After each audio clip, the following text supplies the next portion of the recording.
Um, um, um, um, um, um, um, um, um, um, um. Let's try to find.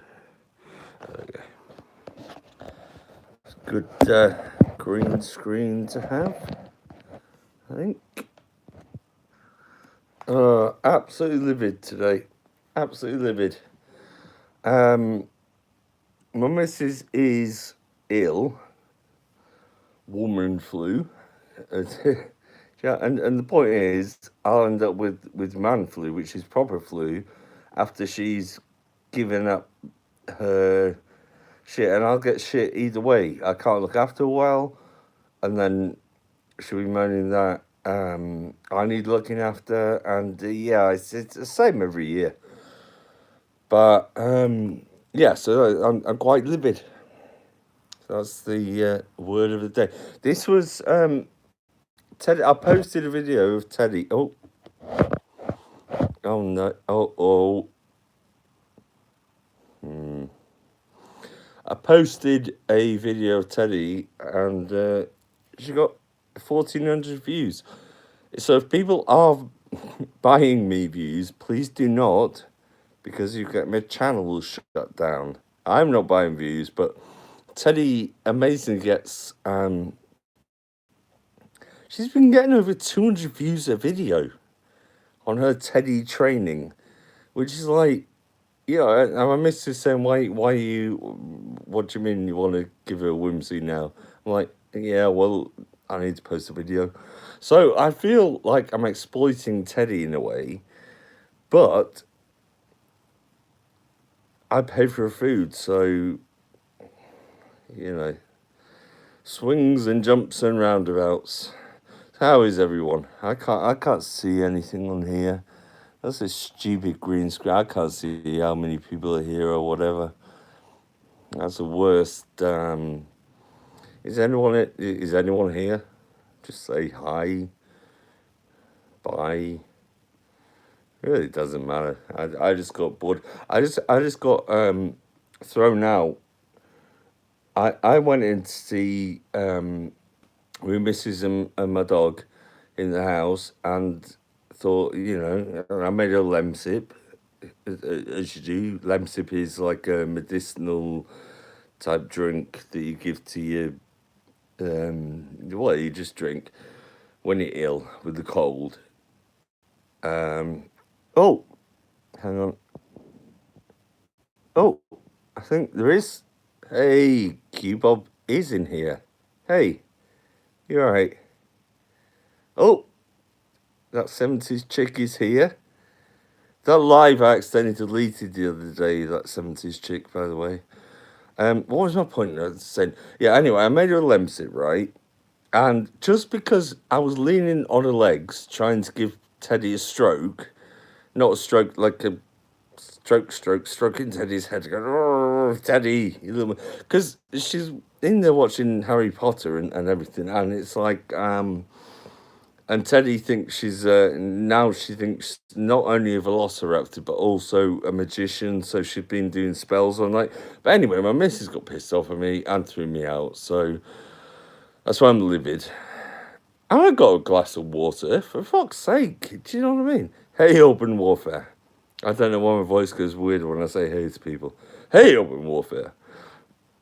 Good evening. Good evening. It is what was it?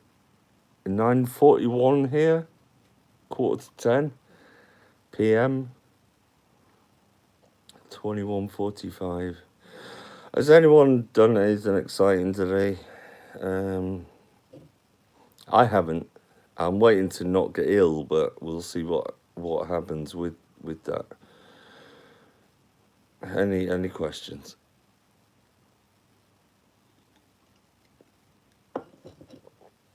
No questions. Oh yeah, good question there from Falafel. He asks, how many dogs do you have? Well, that is a good question. I technically only have one physical dog, but in my head, I have two dogs. I had garlic toast. Oh, we can smell it from here. Garlic bread. That's Peter K. I can't do Peter K. My brother-in-law, who's not my brother-in-law, he's just my Mrs. brother, but I've known him 17 years. Um, he looks like Peter K.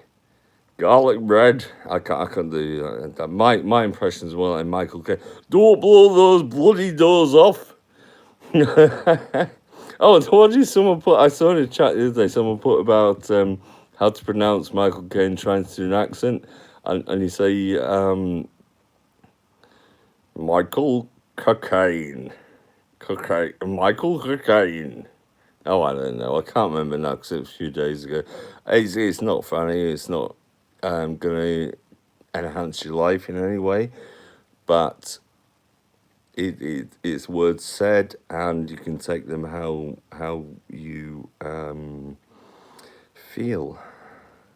Garlic is brilliant. I love garlic. I've always loved garlic. As a kid, though, I also loved Brussels sprouts.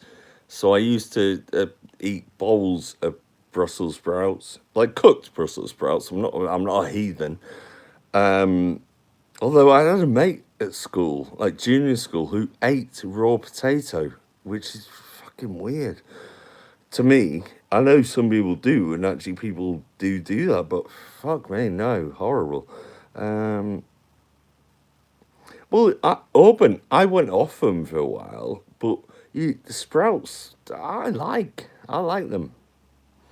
You know, they're like little teeny weeny cabbages. Hello, I'm a sprout.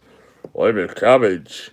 You know, and it's like, just give him a bit of tender care, and you'll be fine. Baby cabbage. Oh, now you're going into well. Hello, I'm a little sprout. I'm a cabbage. I'm a baby cabbage. I don't know. I don't know how the vegetable table works. I know, but what Teddy actually eats. She loves carrots, and it's really weird. My nephews as well, my non-bio nephews, the ones that are like 18 and 21 now. We used to go places, and they used to love like raw cucumber, raw pepper, raw carrot. They loved that. So their snack boxes were not sweets and stuff. They absolutely loved just eating raw pepper and things. I mean, my nephew, one of them has just done this weird fucking event where, like, like a strongman type event, and the other one is like 6'5". So maybe do feed your kids, raw peppers and cucumber, because that used to piss me off. 'Cause I remember that was a few that were like he used to. I'd get a doner kebab, right, and he was about 3 or 4 at the time, and I'd open it up when they used to put the salad on the doner kebab, and I'd just see his little hand, and they'd grab the cucumber or tomato off it. I'm like, fuck, what the fuck is... Oh, he used to glare at my missus, because we'd only been together with like a couple of years, well, a year or whatever, and she'd be like, eh. So I knew I would never get the attention in the family, but that's fine. They grew up at the moment to be incredibly good kids, so I'm sort of taking a bit of responsibility for that, seeing if I've known them for like 17 years. Not the food aspect, but I give them guidance in life, like ignore your auntie, my missus. Sorry, I'm behind in chat. It's so fast. No falafel. No. Someone block falafel, please. That's a disgusting comment. No, I don't think that the cows should be stuffed with chickens and fish for a three Christmas roast. I think that's wrong. Someone block falafel, please. Celery. No, celery is only good as the cooked as the within the base. I can't remember what you call it. For bolognese, you do celery and carrots, onion. But celery is one of those tastes. Yeah, it's a love or hate taste. I don't cooked. I can do celery raw. No.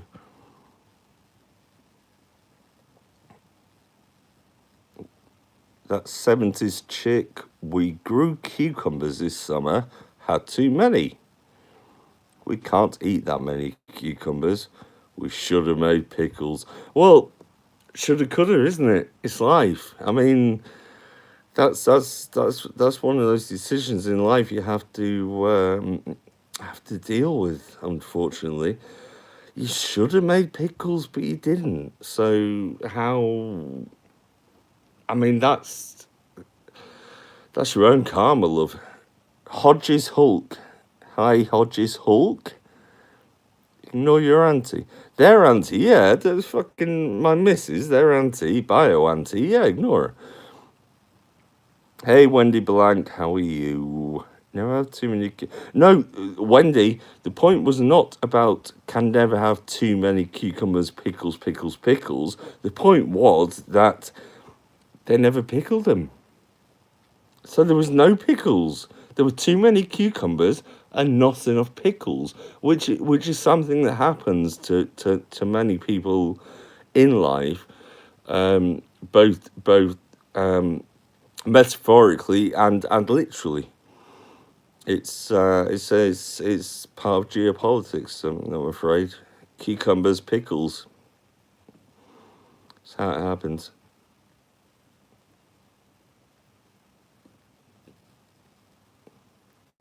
The daughter didn't make the pickles. She just liked having such beautiful veggies homegrown. Is that a riddle? I thought you said you made too many cucumbers. I'm confused. No, we had our second hard freeze last night, kinky. So I harvested the last of my tomatoes, kinkier. The weather was so wonky this year that I wasn't able to have a full grow season. So I'm ripening them in paper bags. I mean, that whole statement is just innuendo, isn't it? You, that's just pure filth. Wendy, time yourself out. I don't know why we went. I always assume Wendy is in the UK for some reason. But oh, that 70s chick, that is scandalous. She didn't even try. Wendy, I don't want to over sexualize things, but it is a very when you start talking about vegetables and hard freezes and last night and ripening, a British innuendo mind goes to Carry On films. To be honest,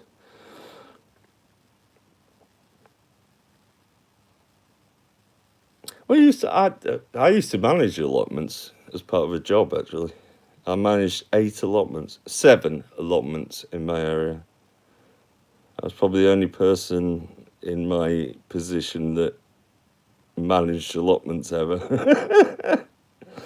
They were quite intriguing. I knew some good people. You meet some nice people, but you meet some fucking weirdos. But I tell you what, it's very akin to YouTube because I used to be on the phone with people sometimes, and you'd have a fucking 65-year-old guy arguing with fucking 70-year-old woman, like Mrs. Miggins rang up, oh, he stole my pumpkin, and I'm serious. I mean, maybe not a pumpkin, although they grew in compost a lot, but oh, he intruded on my patch, and the other guy, like, oh, she called me a wanker and everything. And so you've got to facilitate between You know, you got this old guy here and this old lass here, and you got to facilitate between them. Excuse me. And oh, it's just comical. Sometimes it's like you fucking grown ups. You know what I mean? Please sort this out. And it's like, hey, you cocky sparrow. It's just it was just no. It was an immense experience. But I also used to take be an operator for British Telecom. So you take the first 909 calls where they call in and it's like her emergency, which service do you require, please, police, fire, ambulance. You know, so you get the initial call and then you route them through. Um, and that was a fucking experience as well.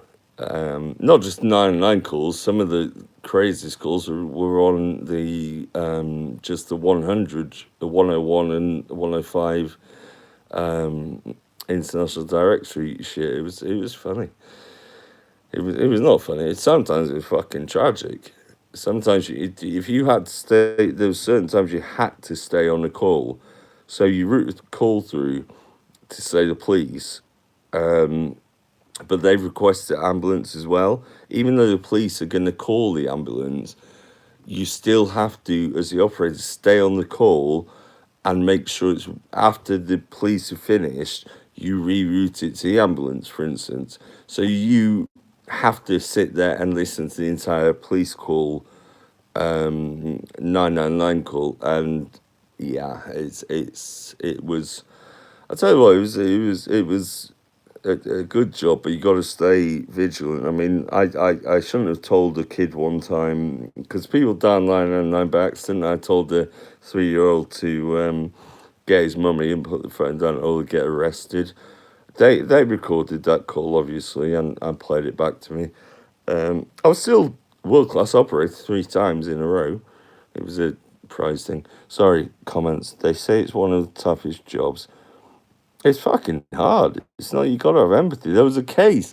Do you remember that case? And this sticks in my mind. There was a guy who had his kids and he had them on visits and he had them in the house and the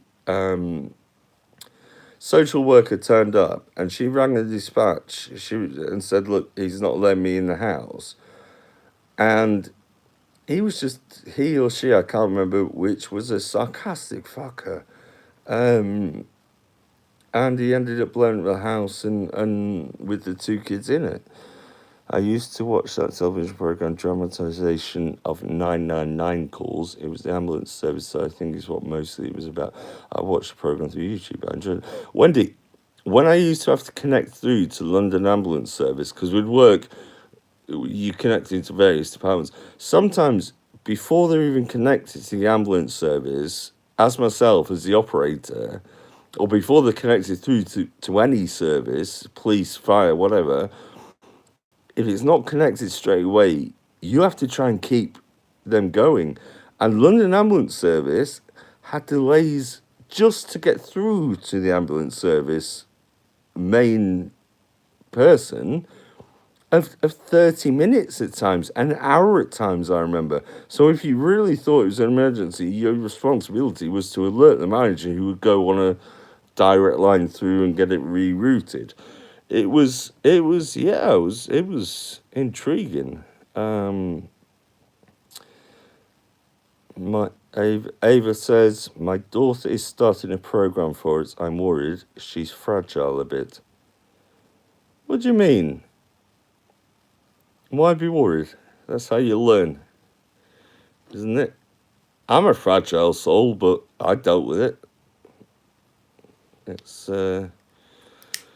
how it goes. I mean, one time I did get a call that was when I was working 100. So people would ring from phone boxes when phone boxes were a thing, and you could ring operator for free. So you got a lot of prank calls. That's how you learn how to deal with trolls. Is being a 100 operator getting prank phone calls. And they rang up and went, "Oh, there's a bomb in whatever address," Yeah, cold word violet. And I'm like, all right, mate. Of course there is. He's like, yeah, there is. Yeah, cold word violet. Pass it through. And I'm like, yeah, nice one, mate.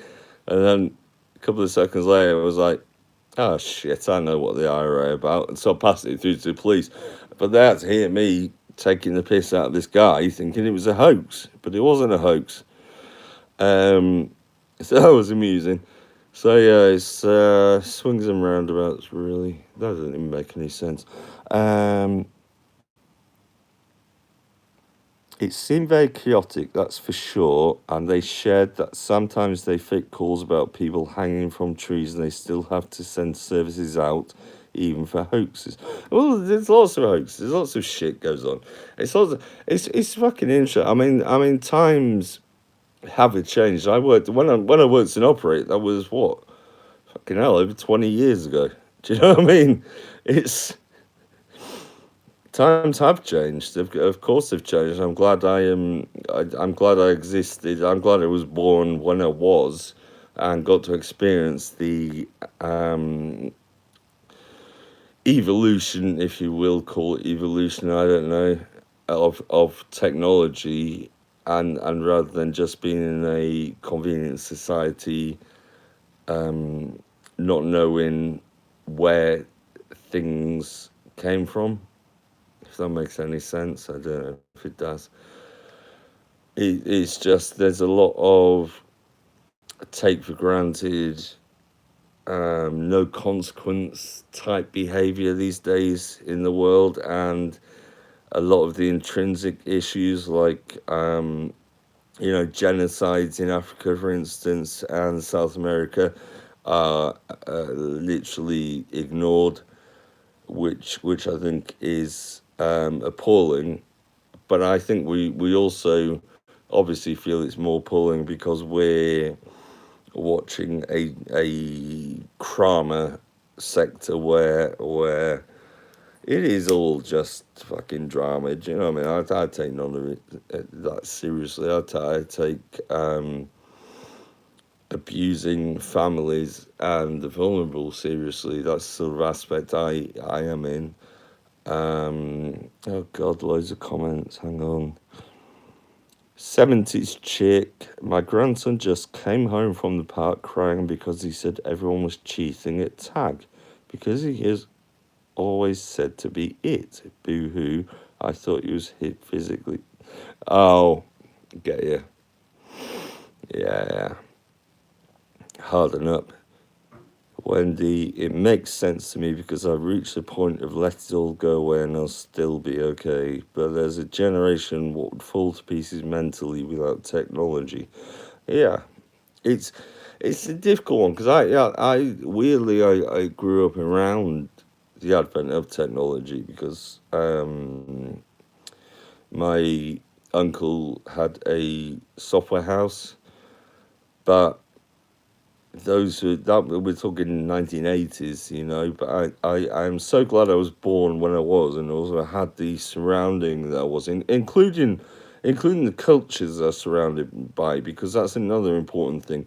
My parents are from working class backgrounds, but they made something of themselves and have traveled a lot, and we've had different cultures throughout since I was fucking 0 years old. My sister was born in Sierra Leone, for example.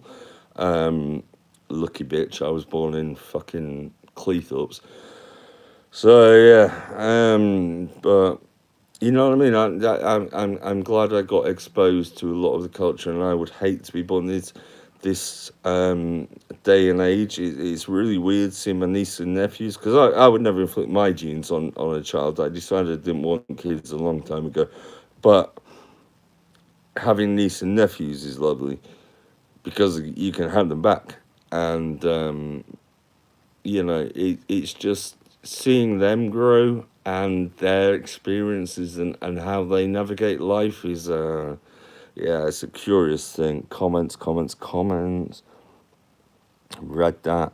Oh dear, that is one of those life lessons at that 70s chick. I hope you will have a quieter evening with you. Hug. Ah, I'm winced. Hey, how do you say that? I'm winced. I'm winced?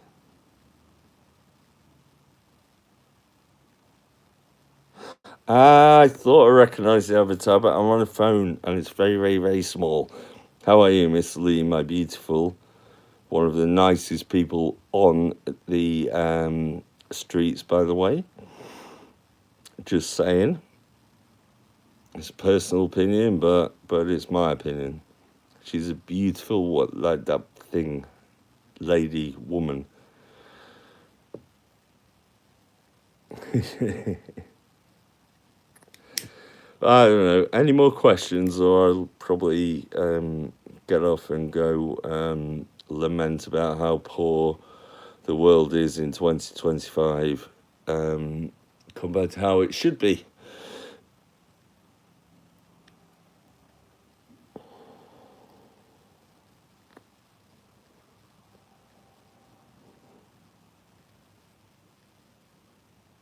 Hey, Scottish. Hope you're behaving. Scottish, any questions before I go? You're late, by the way.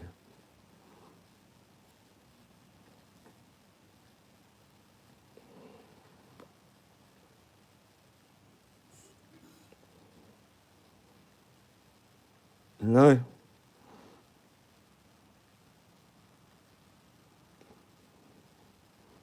Okay, Wendy.